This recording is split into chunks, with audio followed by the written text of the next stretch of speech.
ಸಮರ್ಥಾಃ ಭೂಷಾರತ್ನಂ ಭುವನಮಲಯಸ್ಯಾಖಿಲಾಶ್ಚರ್ಯರತ್ನಂ ಲೀಲಾರತ್ನಂ ಜಲಧಿದಹಿತು ದೇವತಾಮೂಲಿರತ್ನಂ ಚಿಂತಾರತ್ನಂ ಜಗತಿ ಭುಜತಾಂ ವತ್ಸಲೋಜದ್ಯುರತ್ನಂ ಕೌಸಲ್ಯಾಯಾಃ ಲಸತಮಮಕರನ್ಮಂಡಲೆ ಪುತ್ರರತ್ನಂ ಮಹಾವ್ಯಾಕರಣಾಂಬೋಧಿಮಂಥಮಾನಸಮಂತರಂ ಕವಯಂತಂ ರಾಮಕೀರ್ತ್ಯಾ ಹನುಮಂತಮುಪಾಸ್ಮಹೇ ವಾಲ್ಮೀಕೇರ್ಗೋಪುನೀಯಾನ್ನಃ ಮಹೀಧರಪದಾಶ್ರಯ ಯದ್ಯುದ್ಧಮುಪಜೀವಂತಿ ಕವಯಸ್ತರಣಕಾ ಇವ ತಪಸ್ವಾಧ್ಯಾಯ ನಿರತಂ ತಪಸ್ವಿ ದೇವರನ್ನ ಕೆಣಕಿದಾಗ ಲಕ್ಷ್ಮಣನಿಂದ ಧೃಷ್ಟಕರ್ಣ ವಿಭೋಣ ಅಂತ ಕಾರಯಾಮಾಸ ರಾಕ್ಷಸಿ ಕಿವು ಮುಕ್ತ ಕಳಿಸಿದ.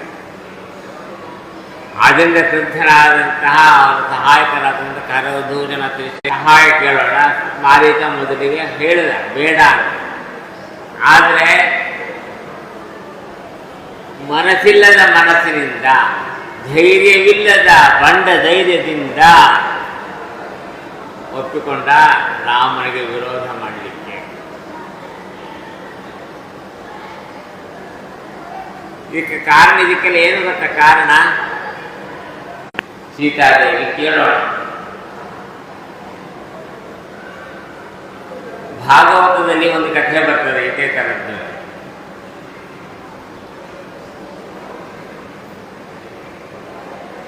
ಈ ಸ್ಯಮಂತಕಮಣಿಯ ಪ್ರಕರಣದಲ್ಲಿ ಎಲ್ಲರಿಗೂ ಗೊತ್ತಾಗ ಬಂತು, ಈ ಸ್ಯಮಂತಕಮಣಿ ಯಾರ ಮನೆಯಲ್ಲಿ ಇರಬೇಕು? ಜಾಂಬವತಿ ಮನೆಯಲ್ಲ, ಸತ್ಯಭಾಮ ಮನೆಯಲ್ಲೋ?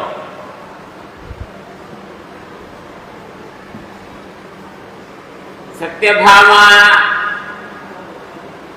ಅವಳಂದು ಇದು ನಮ್ಮಪ್ಪ ಸೂರನಿಂದ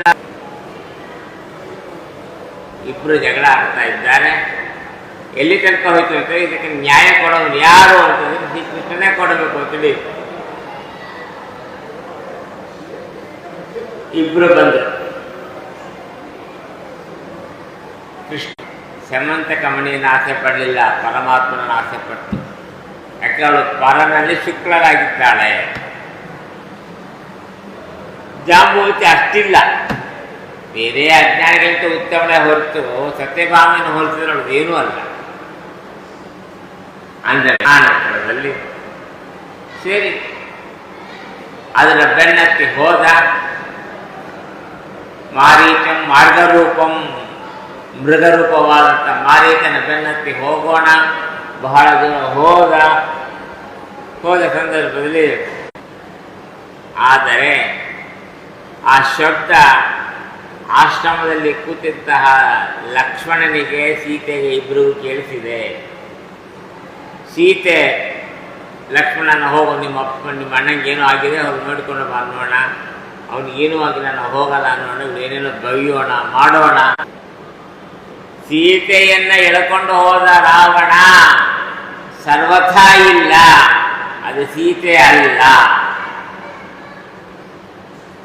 ತಥೋ ದೂರ ವಿಯೋಗ ಚಿಂತನೆ ಮಾಡಬಾರದು ಸೀತಾರಾಮರಲ್ಲಿ.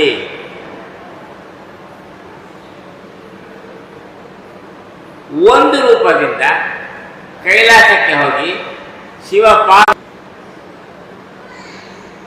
ಅಗ್ನಿ ಪುರಾಣದಲ್ಲಿ ಇದು ಸ್ವಲ್ಪ ವ್ಯತ್ಯಾಸ, ಅಂದರೆ ವಿಶೇಷ ಬೇರೆ ಥರನೇ ಅರ್ಥ ಬರ್ತದೆ. ಅದೊಂದು ಸ್ವಲ್ಪ ಕಥಾ ವ್ಯತ್ಯಾಸ ಮಾಡಿ ಹೇಳಿದ್ದಾರೆ. ಅಗ್ನಿಯ ಬಂದು ಸೀತೆಯನ್ನ, ಅರೆ ವೇದವತಿಯನ್ನು ಸೀತಾ ರೂಪದಲ್ಲಿ ವೇದವತಿಯನ್ನು ಕೊಟ್ಟ ಅಂತ ಒಂದು ಬರ್ತದೆ. ಇರಲಿ, ಹಂಗಾಯ್ತು. ಆ ನಂತರದಲ್ಲಿ ಆ ಕಡೆ ಹತ್ತಿರದಲ್ಲಿಯೇ ಒಂದು ಹದ್ದು, ಅದು ರೆಕ್ಕೆ ಪುಕ್ಕೆಲ್ಲ ಮುರುಕೊಂಡು ಕೆಳಗೆ, ಹಾಗೆ ಸೀತೆಯನ್ನು ಕರ್ಕೊಂಡು ಹೋಗ್ಲಿಕ್ಕೆ ಸಾಧ್ಯ ಇಲ್ಲ ಯಾರು. ಆದರೂ ಕೂಡ ತನ್ನ ಜೊತೆಯಲ್ಲಿ ಸೀತೆ ಸದಾ ಇದ್ದರೂ ಕೂಡ ರಾಮೋ ನ ದೃಶ್ಯತೆ ದೇವಿ, ರಾಮನು ಸ್ತ್ರೀ ಸಂಕೀನಾಮಿತಿ ಪ್ರಥಯಾಂಚಕಾರ. ಬರೀ ಹೆಂಡತಿ ಮಕ್ಕಳ ಮೇಲೆ ಅಭಿಮಾನ ಇಟ್ಕೊಂಡಿದ್ರೆ ಅವ್ರನ್ನ ಕಳ್ಕೊಂಡ್ರೆ ನೀವು ಹಿಂಗೆ ಅಳತೀರಿ ಅಂತ ಜಗತ್ತಿಗೆ ತೋರಿಸ್ಲಿಕ್ಕೆ ಅತ್ತಂತೆ ಮಾಡಿದ. ಭೌಭೂತಿ ವೈಶಿಷ್ಟ್ಯ ನೋಡಬೇಕು ಉತ್ತರ ರಾಮಚರಿತ್ರದಲ್ಲಿ. ಅಲ್ಲಿ ಹೇಳುವಾಗ ಅವ ಅಂದ, ರಾಮದೇವರು ಹೆಂಗೆ ಅಳ್ತಾ ಇದ್ದಾನೆ ಅಂತಂದ್ರೆ, ನಮ್ಮ ಸೀತಾದೇವಿಗೆ ಕಳ್ಕೊಂಡಂತಹ ಶಬ್ದವು ಅವಗಳ ಕಣ್ಣಿಂದ ನೀರು ಬರ್ತಿತ್ತು. ಆದರೆ ಬೆಟ್ಟ ಗುಡ್ಡಗಳಿಗೆ ಕಂಡಿಲ್ಲ, ಹಾಗಾಗಿ ನೀರು ಬರಲಿಲ್ಲ ಅಂತ ಹೇಳಿದ್ರೆ ಅದು ಜಾಸ್ತಿ ಅಳ್ತಿದ್ದಾನೆ. ಅಥವಾ ಸರಿ, ಆಮೇಲೆ ಹುಡುಕೊಂಡು ಬಂದ. ದಾರಿಯಲ್ಲಿ ಜಟಾಯು ಪಕ್ಷಿರಿದ್ದಾನೆ, ಆತ ರಾವಣನ ಜೊತೆ ಯುದ್ಧ ಆಡಿ ಇತಿಹಾಸವನ್ನ ಪಡೆದಂತ ಹೆಣ್ಣು ಮಗಳು ಋಷಿಮುಖ ಪರ್ವತದ ಸಮೀಪದಲ್ಲಿ ಇದ್ದಾಳೆ, ಪಂಪಾ ತೀರದಲ್ಲಿ. ಅಲ್ಲಿ ಮತಂಗ ಮಹರ್ಷಿಗಳಿದ್ದಾರೆ, ತಪಸ್ಸು ಸಾರ್ತಿದ್ಲು. ಆ ಹಣ್ಣು ಹಂಪು ಕಿತ್ಕೊಂಬಂದಿಟ್ಲು, ಕಾದ್ಲು ಕಾದ್ಲು ಕಾದ್ಲು ಕಾದ್ಲು 8 ವರ್ಷದಿಂದ 81 ವರ್ಷದ ತನಕ ಕಾದಿದ್ದಾಳೆ ಪ್ರತಿನಿತ್ಯ. ಗೊತ್ತಾಯ್ತಾ? ಹೀಗೆ ಕಾದು ಕಾದು ಕಾದು ಕಾದು ಕಾದಿದ್ದಕ್ಕೆ ಕೊನೆಗೆ ಅಂತೂ ಒಂದು ದಿವಸ ಪಂಪಾ ಸರೋವರ ಅಂತಿದೆ. ಆ ಪಂಪಾ ಸರೋವರದ ತೀರದಲ್ಲಿ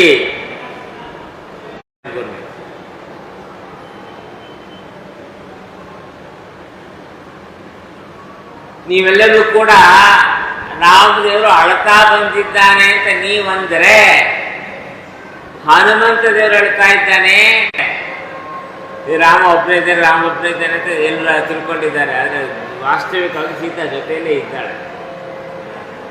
ಸಾಷ್ಟಾಂಗ ನಮಸ್ಕಾರವನ್ನು ನೋಡಿ ಅದ್ಭುತವಾದ ಸ್ತೋತ್ರವನ್ನು ಮಾಡುತ್ತಾನೆ. ರಾಮಾಯಣದಲ್ಲಿ ಬರ್ತದೆ.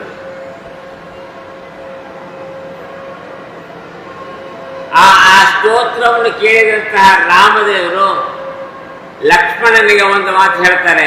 ವಾಲ್ಮೀಕಿ ರಾಮಾಯಣದಲ್ಲಿ ಬರ್ತದ ವಿಚಾರ.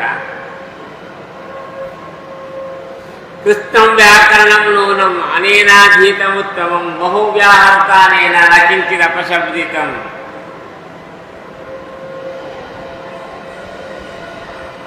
ವ್ಯಾಕರಣ ಶಾಸ್ತ್ರವನ್ನ ಸರಿಯಾಗಿ ಅಧ್ಯಯನ ಮಾಡಿದ್ದರೆ ಮಾತ್ರವೇ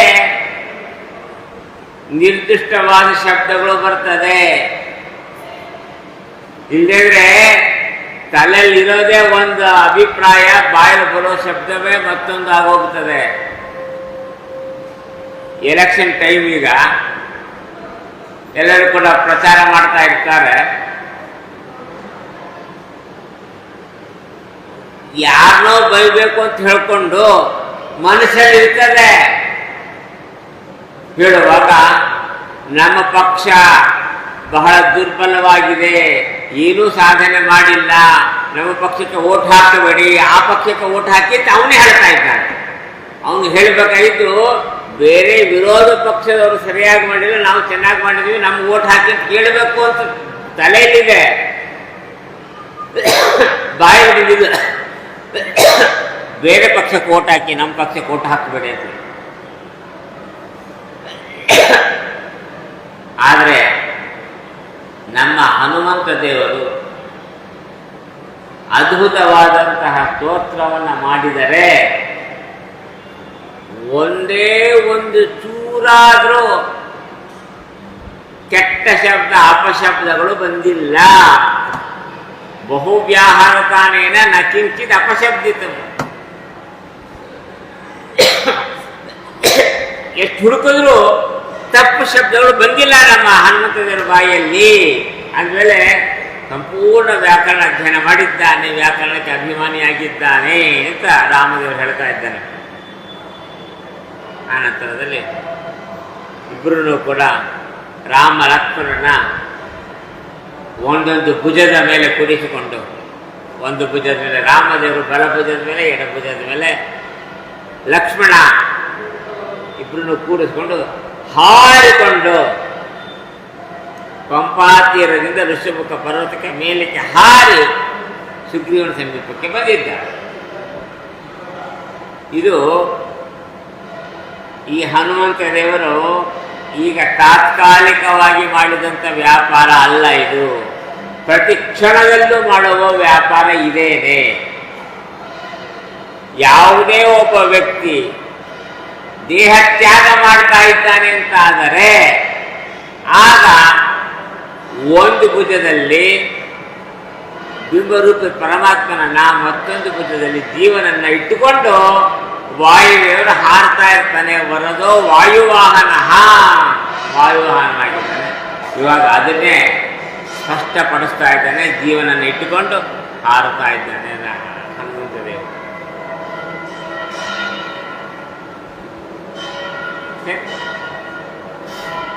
ಹನುಮಂತ ದೇವರು ಬಂದು ಸುಗ್ರೀವನಿಗೂ ಸಮಾಧಾನ ಮಾಡಿ ರಾಮನನ್ನು ಕರ್ಕೊಂಡು ಬಂದು ಸುಗ್ರೀವನಿಗೂ ರಾಮನಿಗೂ ತೇನ ಸಖ್ಯಂ ಸಮಾಸಾಧ್ಯ ಅಗ್ನಿಸಾಕ್ಷಿಕ ಚಕಾರ ಸಖ್ಯಂ ರಾಮೇಣ ಪ್ರೀತಸ್ಥೈವ ಅಗ್ನಿಸಾಕ್ಷಿಕಂ, ಅಗ್ನಿಸಾಕ್ಷಿಯಾಗಿ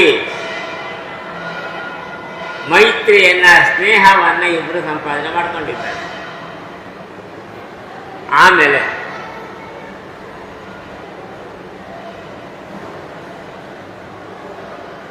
ರಾಮದೇವರು ತನಗ ಆಗಿರತಕ್ಕಂತಹ ದುಃಖವನ್ನ, ನಾನು ರಾಜ್ಯಭ್ರಷ್ಟನಾಗಿ ಬಂದಿದ್ದೀನಿ, ಅರಣ್ಯದಲ್ಲಿ ವಾಸ ಮಾಡ್ತಾ ಇದ್ದೀನಿ, ನನ್ನ ಹೆಂಡತಿಯನ್ನು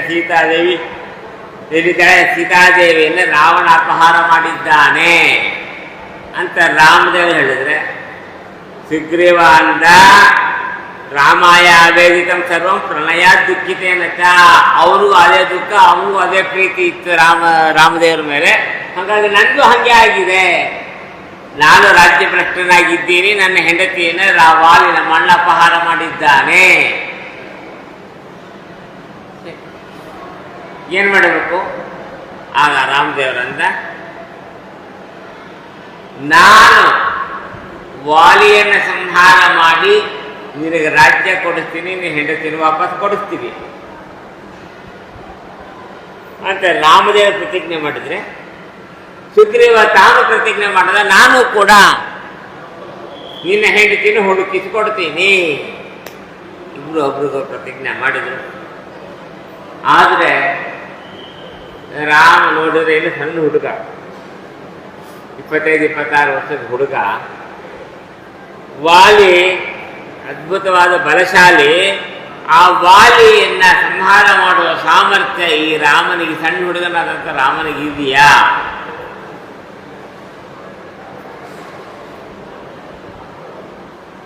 ಅಂತ ಹೇಳಿ, ಯಾಕೆಂದ್ರೆ ವಾಲಿಯ ಬಲ ಏನು ಅನ್ನೋದು ರಾಮನಿಗೆ ಗೊತ್ತಾಗಬೇಕಲ್ಲ. ಆ ವಾಲಿ ಸಂಹಾರ ಮಾಡಿ ಎಷ್ಟಿದ್ದಂತಹ ಒಂದು ದುಂದುಬಿ ಅಂತಕ್ಕಂಥ ರಾಕ್ಷಸನ ದೇಹವನ್ನು ತೋರಿಸ್ತಾನೆ. ದೊಡ್ಡ ಪರ್ವತಪ್ರಾಯವಾದಂಥ ದೇಹ ಅಲ್ಲೇ ಬಿದ್ದಿತ್ತು ಎಷ್ಟೋ ದಿವಸದಿಂದ.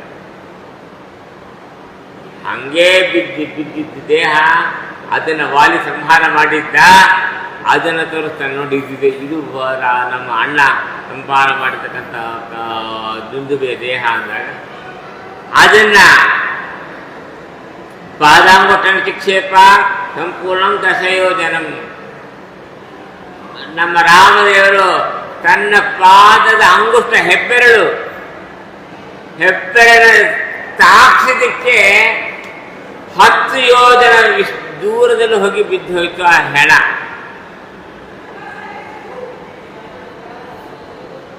ಸುಗ್ರೀವನಿಗೆ ನಂಬಿಕೆ ಬರಲಿಲ್ಲ. ಸತ್ತೋಗಿ ಎಷ್ಟೋ ದಿವಸ ಆಗಿದೆ, ಆ ಹೆಣದಲ್ಲಿ ಇನ್ನೇನು ದೇಹದಲ್ಲಿ ಶಕ್ತಿ ಇರುತ್ತೆ, ಅದೇನು ಸಾಮರ್ಥ್ಯ ಇರುತ್ತೆ, ಇನ್ನೇನು ಮಹಾಭಾರ ಇರುತ್ತೆ, ಅದು ಒಣಗೋಗಿರೋ ದೇಹ ಅದನ್ನೇನು ಹಾಕೋದು ದೊಡ್ಡದು. ಇನ್ನೂ ಒಂದು ತೋರಿಸ್ತೀನಿ ಅಂತ. ಅಲ್ಲಿ ಕಾಡಿನಲ್ಲಿ 7 ತಾಳೆ ಮರಗಳಿತ್ತು, ಸಾಲ ವೃಕ್ಷಗಳು. ಆ 7 ಸಾಲ ವೃಕ್ಷಗಳು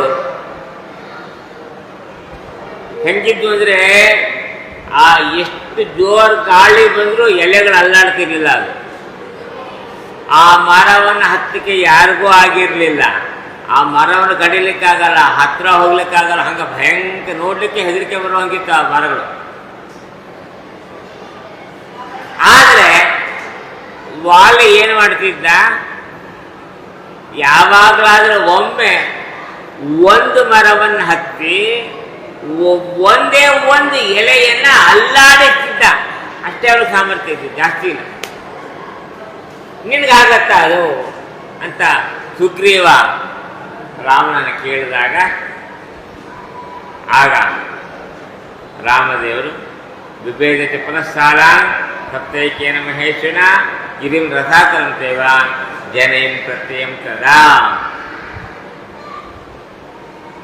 ಒಂದೇ ಒಂದು ಬಾಣದಿಂದ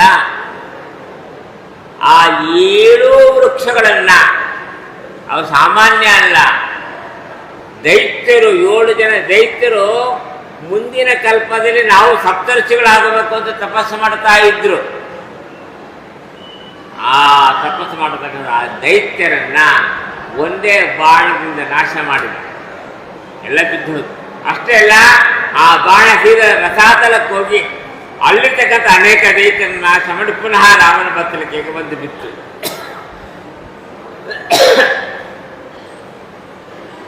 ಇದು ನೋಡಿದ ಮೇಲೆ ಸುಗ್ರೀವನಿಗೆ ಸ್ವಲ್ಪ ಸಮಾಧಾನ ಆಯಿತು. ಪರವಾಗಿಲ್ಲ, ರಾಮನಿಗೊಂದು ಸಾಮರ್ಥ್ಯ ಇದೆ, ವಾಲಿಯನ್ನು ಹೊಡೆಯಬಹುದು.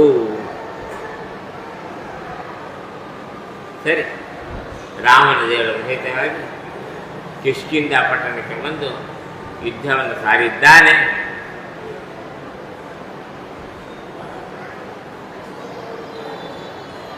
ಆಗ ಯಾವಾಗ ಸುಗ್ರೀವ ಯುದ್ಧಕ್ಕೆ ಕರೀತಾ ಇದ್ದಾನೆ, ವಾಲಿ ಧಗ್ಗಡ್ಡ ನಡಿ ಯುದ್ಧ ಮಾಡ್ತೀನಿ ಅಂತೀನಿ. ತಮ್ಮನ್ನು ಹೊಡೆಯೋದು ಅಣ್ಣಂಗೇನು ಕಷ್ಟ ಅಲ್ಲ.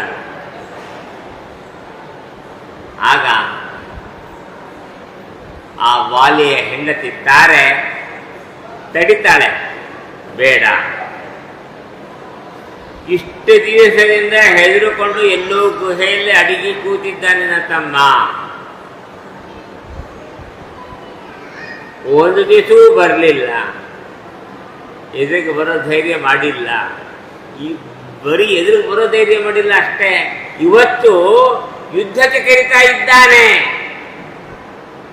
ಅಂದ್ರೆ ಅವನು ಯುದ್ಧಕ್ಕೆ ಕರೀತಾ ಇದ್ದಾನೆ ಅಂತಂದ್ರೆ ಬೇರೆ ಏನೋ ಸಹಾಯ ಇದೆ ಅವನಿಗೆ. ಇಲ್ಲದೇ ಇಷ್ಟು ಧೈರ್ಯ ಮಾಡ್ತಿರ್ಲಿಲ್ಲ. ಬೇಡ, ಹೋಗಬೇಡ ಅಂತೇಳಿ ವಾಲಿಯನ್ನು ತಡೆದ್ರು ಕೂಡ ಕೇಳಲಿಲ್ಲ. ಆಗ ಒಂದು ದಿವಸ ಯುದ್ಧ ಎಲ್ಲ ಆಯ್ತು. ವಾಲಿ ಸುಗ್ರೀವನು ಚೆನ್ನಾಗಿ ಹೊಡೆದ. ರಾಮದೇವರು ವಾಲಿಯನ್ನು ಏನೂ ಮಾಡಲಿಲ್ಲ. ಅವತ್ತು ಸುಮ್ಮನೆ ನೋಡ್ತಾ ಇದ್ದೀವಿ. ಆವತ್ತು ಯುದ್ಧ ಮುಗೀತು. ಸುಗ್ರೀವ ಬದುಕಿನ ಸಾಕಂತ ಓಡು ಬಂದುಬಿಟ್ಟ. ರಾಮನ ಹತ್ರ ಬಂದು ಬೈತಾ ಇದ್ದಾನೆ, ಜಗಳಾಡ್ತಾ ಇದ್ದಾನೆ. ನೀ ಸಹಾಯ ಮಾಡ್ತೀನಿ ಅಂತ ಹೇಳಿದಕ್ಕೆ ನಾವು ಹೋಗಿದ್ದೆ, ಯಾಕೆ ಮಾಡಲಿಲ್ಲ? ಕಾರಣ ಹೇಳ್ದ. ಈ ಒಂದು ಕಾರಣ ಏನು, ಇಬ್ರು ಒಂದೇ ಥರ ಇದ್ದೀರ, ಅಣ್ಣ ತಮ್ಮಂದರು. ನೀನು ಯಾರು ಅವನು ಯಾರು ಅಂತ ಗೊತ್ತಾಗಲಿಲ್ಲ ನನಗೆ. ಯಾರಿಗೋ ಹೋಗಿ ಇನ್ಯಾರಿಗೋ ಹೊಡೆದಂಗೆ ಆಗ್ತದೆ, ಅದಕ್ಕೆ ಬೇಡ ಅಂತ ಹೊಡಿಲಿಲ್ಲ ಅಂತ ಏನೋ ಒಂದು ಸುಳ್ಳು ಕಾರಣ ಹೇಳ. ಶ್ರೀಮದಾಚಾರ್ಯಂದ್ರು ಹಂಗಲ್ಲ ಅದು ಅಭಿಪ್ರಾಯ. ಅಣ್ಣ ತಮ್ಮಂದಿರ ಮಧ್ಯದಲ್ಲಿ, ಅಪ್ಪ ಮಕ್ಕಳ ಮಧ್ಯದಲ್ಲಿ ಏನಾದರೂ ಜಗಳ ಇತ್ತು ಅಂತಾದರೆ ಮೂರನೆಯವರು ಹೋಗಬೇಡ್ರಿ ಮಧ್ಯದಲ್ಲಿ. ಯಾಕೆಂದರೆ ಯಾವಾಗ ಯಾರಿಗೆ ಹೆಂಗೆ ಆ ವೈರ ಪರಿಹಾರ ಆಗತ್ತೆ ಹೇಳಲಿಕ್ಕೆ ಬರೋದಿಲ್ಲ.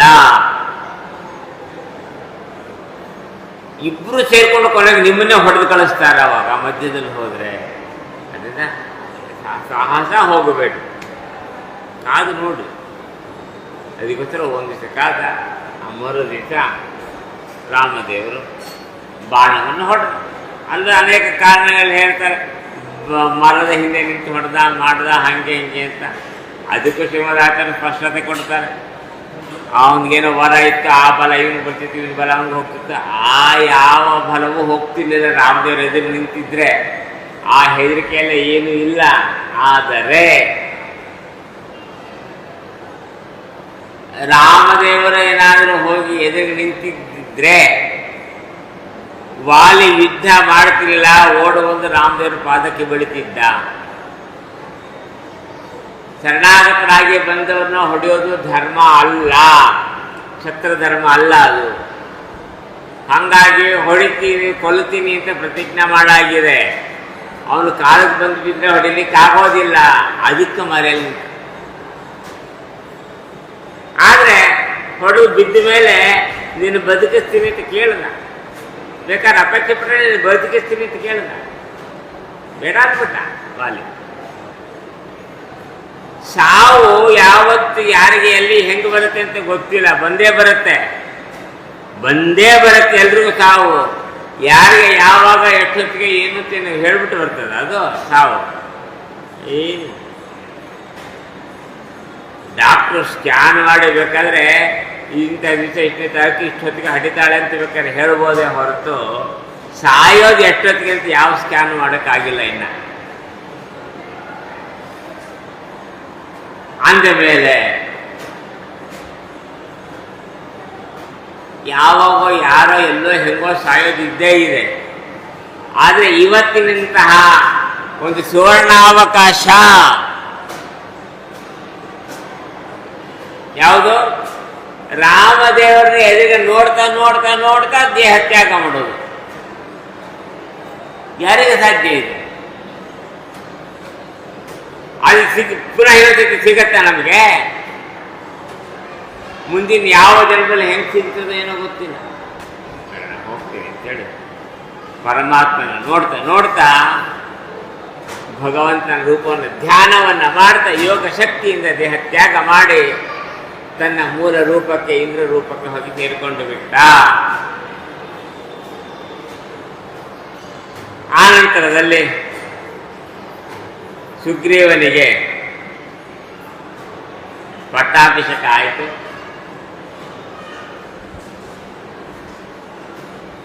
ತತಃಸುಗ್ರೀವ ಸಂದಿಷ್ಟ ವಾನರಾಧೀಕ್ಷ ಸರ್ವತ ನಿಪುಣಾವೀರ ತೀರ್ಥಾ ಮಾರ್ಗಣ ತತ್ಪರಾಹ. ಸೀತೆಯನ್ನು ಹುಡುಕಲಿಕ್ಕಾಗಿ ಎಲ್ಲ ಕಪಿಗಳನ್ನ, ಇಡೀ ಭಾರತ ಖಂಡದಲ್ಲಿರ್ತಕ್ಕಂಥ ಎಲ್ಲ ಕಪಿಗಳನ್ನು ಕೂಡ ಕರೆಸಿದ್ದಾನೆ ಸುಗ್ರೀವ. 4 ಭಾಗ ಮಾಡಿದ.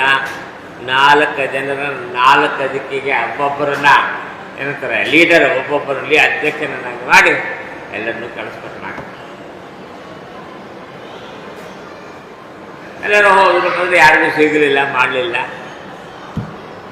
ದಕ್ಷಿಣ ದಿಕ್ಕಿಗೆ ಹನುಮಂತ, ಜಾಂಬವಂತ, ಅಂಗದ ಇತ್ಯಾದಿಗಳೆಲ್ಲ ಹೋದರು.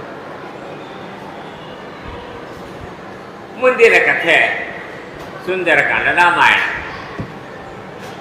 ಅಲ್ವಾ? ಎಲ್ರಿಗೂ ಗೊತ್ತಿರೋ ಕಥೆ.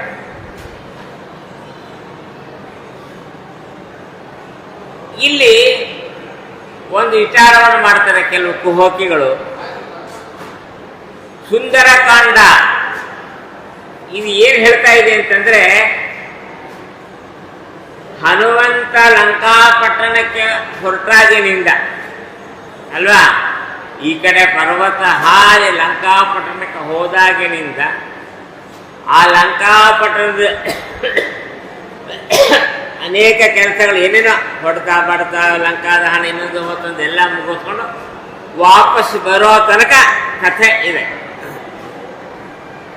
ಅಂದ್ರೆ ಹನುಮಂತ ದೇವರ ಚರಿತ್ರೆ ಮಾತ್ರ ಇದೆ ಇಲ್ಲಿ. ಇಲ್ಲಿ ರಾಮನ ಯಾವ ಪ್ರಸಕ್ತಿನೂ ಇಲ್ಲ, ರಾಮನ ಚಿತ್ರಣ ಇಲ್ಲ ಈ ಸೀನಲ್ಲಿ. ಇಡೀ ಸುಂದರಕಾಂಡದಲ್ಲಿ ಎಲ್ಲೂ ರಾಮ ಇಲ್ಲ. ಅಂದಮೇಲೆ ನಾವು ಹೊಸದಾಗಿ ರಿಸರ್ಚ್ ಮಾಡಿದ್ದೀವಿ, ಸುಂದರಕಾಂಡ ಎಂಬುದು ರಾಮಾಯಣಕ್ಕೆ ಸಂಬಂಧಪಟ್ಟಿದ್ದ ಗ್ರಂಥನೇ ಅಲ್ಲ.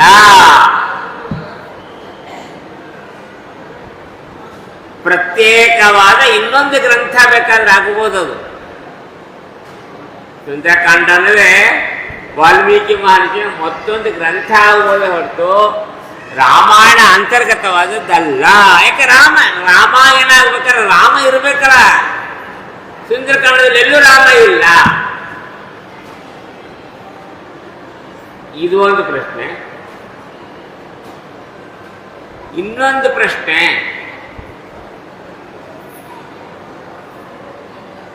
ಇನ್ನು 3 ದಿಕ್ಕಿಗೆ ಹೋದಂತಹ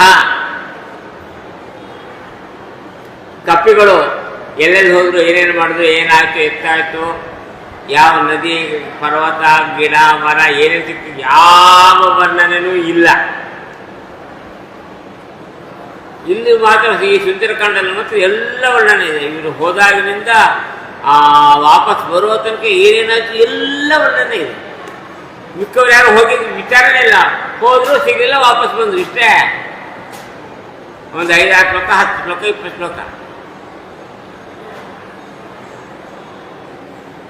ಏನಿದು ಪಾಶಾಲ್ಟಿ ಯಾಕೆ? ಹನುಮಂತನ ವರ್ಣನೆ ಮಾಡಬೇಕು ಅಂತ ಪಾಶಾಲ್ಟಿ ವಾಲ್ಮೀಕಿ ಮಹರ್ಷಿಗೆ ಯಾಕೆ? ಬೇರೆ ಕಪ್ಪೆಗಳನ್ನು ಯಾಕೆ ಇಷ್ಟು ವರ್ಣನೆ ಮಾಡಲಿಲ್ಲ ಅಂದಮೇಲೆ ವಾಲ್ಮೀಕಿ ಮಹರ್ಷಿಗಳು ಸರಿಯಾಗಿ ವರ್ಣನೆ ಮಾಡ್ತಾ ಇಲ್ಲ. ಯಾರು ಬೇಕೋ ಅವ್ರು ಮಾತ್ರ ವರ್ಣನೆ ಮಾಡಿದ್ದಾರೆ, ಪ್ರಾಮಾಣಿಕ ಅಂಶವನ್ನು ಹೇಳ್ತಾ ಇಲ್ಲ ಇವರು ಅಂತ ಇನ್ನೊಂದು. ಎರಡೂ ವಾದಗಳಿಗೂ, ಎರಡೂ ಪ್ರಶ್ನೆಗಳಿಗೂ ವಾಲ್ಮೀಕಿ ಮಹರ್ಷಿಗಳೇ ಉತ್ತರವನ್ನು ಕೊಡ್ತಾರೆ ಕಿಷ್ಕಿಂಧ ಕಾಂಡದ ಕೊನೆಯ ಭಾಗದಲ್ಲಿ.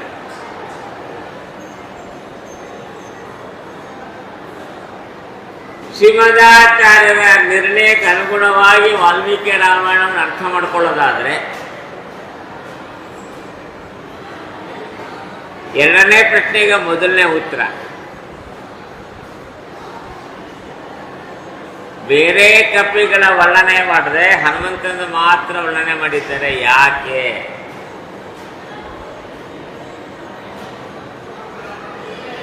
ಯಾಕೆ ಗೊತ್ತಾ? ಅವರೆಲ್ಲರೂ ಕೂಡ ನಿಜವಾಗಿ ಹುಡುಕಿದವರು, 3 ದಿಕ್ಕಿಗೆ ಹೋದವರು. 3 ದಿಕ್ಕಲ್ಲಿದ್ದಾರಲ್ಲ ಅವರು ಹುಡುಕಿದರು, ಎಲ್ಲ ಕಡೆ ಹುಡುಕಿದ್ರು ಪಾಪ. ವಾಲ್ಮೀಕಿ ಮಹರ್ಷಿಗಳು ಅದನ್ನು ವರ್ಣನೆ ಮಾಡೋದು. ದಕ್ಷಿಣ ದಿಕ್ಕಿಗೆ ಹೋದ್ರಲ್ಲ ಹನುಮಂತ ದೇವರು ಹುಡುಕಿದ್ದಲ್ಲ, ಹುಡುಕಿದಂತೆ ನಾಟಕ ಮಾಡಿದ. ನರಲೋಕ ವಿಡಂಬಸ್ಯ ಜಾನನ್ ರಾಮಚಂದ್ರ ಹೃದ್ಗತಂ ರಸಚೇಷ್ಟಾನುಸಾರೇಣ ಕೃತಾಚೇಷ್ಟಾಸ್ತ ಸಂವಿಧ. ನರಲೋಕ ವಿಡಂಬನೆ ಮಾಡಲಿಕ್ಕೆ ರಾಮದೇವರು ಬಂದಿದ್ದಾನೆ, ರಾಮದೇವರು ಮಾಡಿದಂತೆ ತಾನು ಮಾಡ್ತಾ ಇದ್ದಾನೆ, ಮನುಷ್ಯರಂತೆ ಅಜ್ಞಾನಿಯಂತೆ. ಒಂದು ಯೋಚನೆ ಮಾಡ್ರಿ, ಯಾರು ಬೇಕಾದ್ರೂ ವಾಲ್ಮೀಕಿ ರಾಮಾಯಣ ಇಟ್ಕೊಂಡೇ ಮಾತಾಡ್ರಿ. 4 ದಿಕ್ಕಿಗೆ ಕಪ್ಪೆಗಳನ್ನು ಕಳಿಸಿದ್ದು ಎಲ್ರಿಗೂ ಗೊತ್ತಿರೋ ವಿಚಾರ. ಉಂಗುರ ಕೊಟ್ಟಿದ್ದು ಒಬ್ಬನಿಗೆ ಮಾತ್ರ, ಹನುಮಂತನಿಗೆ ಮಾತ್ರ. ಏನಿದ್ರರ್ಥ? ಅಥವಾ 4 ಉಂಗುರ ಹಾಕೊಂಡಿದ್ದೆ 4 ಬರಲಿಗೆ, ಒಬ್ಬೊಬ್ರು ಒಂದೊಂದು ಉಂಗುರ ಕೊಟ್ಟು ಬಿಟ್ನಾ? ಅದೇನಾದ್ರು ಕಥೆ ಹೇಳ್ತೀರಾ? ಇಲ್ಲ. ಒಂದೇ ಉಂಗುರ ಕೊಟ್ಟಿದ್ದು, ಹನುಮಂತನಿಗೆ ಕೊಟ್ಟಿದ್ದು, ಅದು ದಕ್ಷಿಣ ದಿಕ್ಕಿಗೆ ಕಳಿಸಿದ್ದು. ಅಂದ್ರೆ ಇದು ನಿಜವಾದ ಅರ್ಥ ಏನು? ರಾಮ, ಸೀತೆ, ಹನುಮಂತ ಈ 3 ಜನರು ಮಾಡ್ತಿರುವ ಒಂದು ನಾಟಕ ಅಷ್ಟೇ, ಇನ್ನೇನು ಅಲ್ಲ. ಸೀತಾದೇವಿ ಕಳೆದೋಗಿಲ್ಲ. ಆ ಸೀತಾದೇವಿ ಕಳೆದಿಲ್ಲ ಅನ್ನೋದು ರಾಮನಿಗೆ, ಸೀತೆಗೆ, ಹನುಮಂತನಿಗೆ 3 ಜನಕ್ಕೂ ಗೊತ್ತಿದೆ. ಆಯ್ತಾ? ಇನ್ನು ಸೀತಾದೇವಿ ತರ ಇರುವ ಗೊಂಬೆ ಎಲ್ಲಿದೆ? ಲಂಕಾಪಟ್ಟಣದಿದೆ. ಅದು ರಾಮನಿಗೆ, ಸೀತೆಗೆ, ಹನುಮಂತನಿಗೆ 3 ಜನಕ್ಕೂ ಗೊತ್ತಿದೆ. ಹೌದಾ? ನೋಡ್ರಿ, ಇಲ್ಲ ಯಾಕೆ ಹನುಮಂತನಿಗೆ ಉತ್ತರ ಕೊಟ್ಟ ಯೋಚನೆ ಮಾಡ್ರಿ. ಹನುಮಂತ ಕೊಟ್ಟ, ಜಾಂಬವಂತ ಕೊಡ್ಲಿಲ್ಲ, ಅಂಗದನ್ ಕೊಡ್ಲಿಲ್ಲ, ಇನ್ನೊಬ್ಬನು ಕೊಡ್ಲಿಲ್ಲ, ಮತ್ತೊಬ್ಬ ಕೊಡ್ಲಿಲ್ಲ, ಯಾರಿಗೂ ಕೊಟ್ಟಿಲ್ಲ, ಹನುಮಂತಕ್ಕೆ ಕೊಟ್ಟಿದ್ದ. ಅಂದ್ರೆ ಈ ಸರ್ವಜ್ಞರೆಲ್ಲರೂ ಕೂಡ ಸೇರಿ ಒಟ್ಟಿಗೆ ಸೇರಿ ಆಡ್ತಿರುವ ಒಂದು ನಾಟಕ. ನಮ್ಮಂತ ಅಜ್ಞಾನಿಗಳ ಮುಂದೆ ಆ ಸರ್ವಜ್ಞರೆಲ್ಲರೂ ಕೂತ್ಕೊಂಡು ನಾಟಕ ಆಡ್ತಾ ಇದ್ದಾರೆ, ಸೀತಾನೇ ಹುಡುಕಿದ್ದು ಅಂತ. ಅಂದಮೇಲೆ ಆ ನಾಟಕವನ್ನ ವಿಶೇಷವಾಗಿ ವರ್ಣನೆ ಮಾಡಿದ್ದಾರೆ ಹೊರತು ಬೇರೆ ಇನ್ನೇನು ಅಲ್ಲ. ಅರಗಿನ ಅರಮನೆಯಲ್ಲಿ ಪಾಂಡವರು ಸುಟ್ಟು ಹೋದ್ರು ಅಂತ ಸುದ್ದಿ ಬಂದಾಗ ಎಲ್ಲರೂ ಕೂಡ ಪ್ರಾಮಾಣಿಕವಾಗಿ ಹತ್ತರು. ಭೀಷ್ಮ, ದ್ರೋಣ, ಧೃತರಾಷ್ಟ್ರ ಎಲ್ಲರೂ ಕೂಡ. 4 ಜನ ಮಾತ್ರ ನಾಟಕದಿಂದ ಹತ್ತರು. ಯಾರ್ಯಾರು?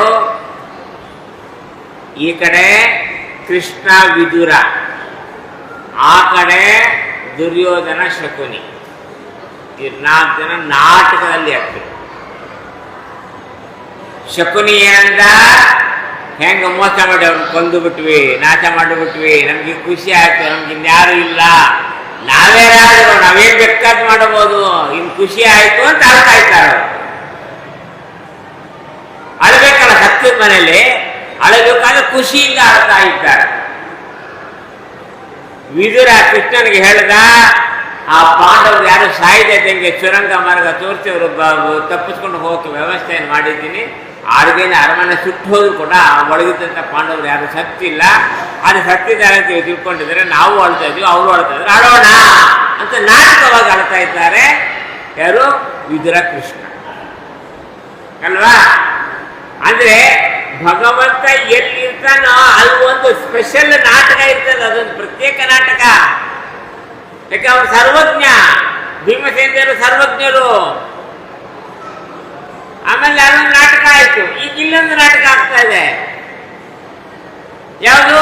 ಸೀತಾದೇವಿ ಕಳೆದೋಗಿದ್ದಾಳೆ ಅಂತ ಇಲ್ಲ ಒಂದು ನಾಟಕ, ಹುಡುಕದೆ ಅಂತ ಒಂದು ನಾಟಕ, ಸಿಕ್ಕಿದ್ದು ಅಂತ ಒಂದು ನಾಟಕ. ಯಾವುದು ವಾಸ್ತವಿಕ ಅಲ್ಲ ಇದೆಲ್ಲ. ಆದರೆ ಇವತ್ತು ಜಗತ್ತಿಗೆ ಗೊತ್ತಾಗಬೇಕಲ್ಲ, ಸೀತಾದೇವಿ ಅಪಹಾರ ಮಾಡಿದ್ದೀನಿ ಅಂತ ತಿಳ್ಕೊಂಬಿಟ್ಟಿದ್ದಾನಲ್ಲ ರಾವಣ. ರಾವಣ ಅಷ್ಟೇ ಇಲ್ಲ, ಆ ಸುತ್ತಮುತ್ತಲಿನ ಜನರೆಲ್ಲರೂ ಹಂಗೆ ತಿಳ್ಕೊಂಡಿದ್ರು.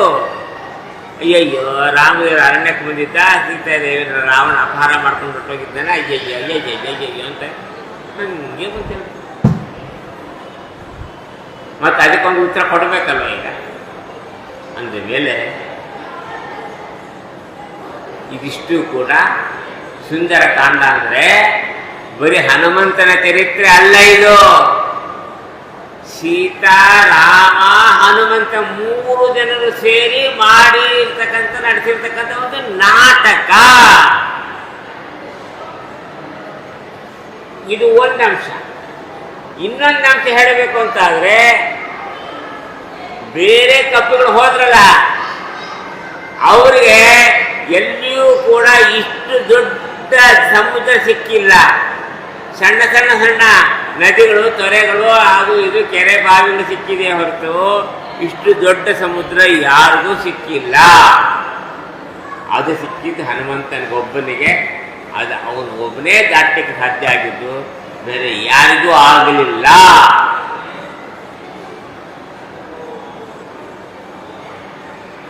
ಅಂದ ಮೇಲೆ ಆ ಹನುಮಂತನನ್ನ ವರ್ಣನೆ ಮಾಡಿದ್ದು, ಹನುಮಂತನ ವೈಭವವನ್ನು ವರ್ಣನೆ ಮಾಡಿದ್ವಿ ಅಂತಾದರೆ ಅದು ಹನುಮಂತ ಅಲ್ಲ, ಹನುಮಂತನ ಒಳಗೆ ನಿಂತು ನಡೆಸಿರುವ ರಾಮನ ಮಹಿಮೇನೆ. ಅದು ಈ ಸುಂದರ ಕಾಂಡದಲ್ಲಿ ಬರೀ ಹನುಮಂತನ ವೈಭವವನ್ನು ಮಾಡಿಸಿದ್ದೀವಿ ಅಂತಾದರೆ ಅದು ರಾಮನಿಗೆ ಸಂಬಂಧಪಟ್ಟಿದೆ. ಅದನ್ನು ಸ್ಪಷ್ಟ ಮಾಡಿಕೊಟ್ಟವರು ನಮ್ಮ ಶ್ರೀಮದಾಚಾರ್ಯರು. ಸುಂದರ ಕಾಂಡದಲ್ಲಿಯೂ ಕೂಡ ರಾಮಚರಿತ್ರೆ ಇದೆ, ರಾಮನ ಪ್ರಸಕ್ತಿ ಇದೆ. ರಾಮನ ಬಿಟ್ಟು ಸುಂದರ ಕಾಂಡ ಇಲ್ಲ. ಬರೀ ಹನುಮಂತನ ಚರಿತ್ರೆ ಅಲ್ಲ, ಅದು ರಾಮನ ಚರಿತ್ರೆಯೂ ಇದೆ ಅದರಲ್ಲಿ ಅಂತ ತಿಳಿಸ್ಲಿಕ್ಕಾಗಿ ಒಂದು ಪ್ರತ್ಯೇಕ ಅಧ್ಯಾಯವನ್ನು ಇಟ್ಟು ಮಹಾಭಾರತ ತಾತ್ಪರ್ಯ ನಿರ್ಣಯದಲ್ಲಿ ಆ ಸುಂದರ ಕಾಂಡದ ಬಗ್ಗೆ ನಿರ್ಣಯವನ್ನು ಕೊಡ್ತಾ ಇದ್ದಾರೆ. ಪ್ರಾರಂಭದಿಂದಲೂ ನಮ್ಮ ಶ್ರೀಮದಾಚಾರ್ಯ ಪ್ರತಿಜ್ಞಾ ಒಂದೇ, ವೇದೇ ರಾಮಾಯಣೇ ಚೈವ ಪುರಾಣೇ ಭಾರತೆ ತಥಾ ಆದಾವಂತೆ ಚ ಮಧ್ಯೆ ಚ ವಿಷ್ಣು ಸರ್ವತ್ರ ಗೀಯತೆ.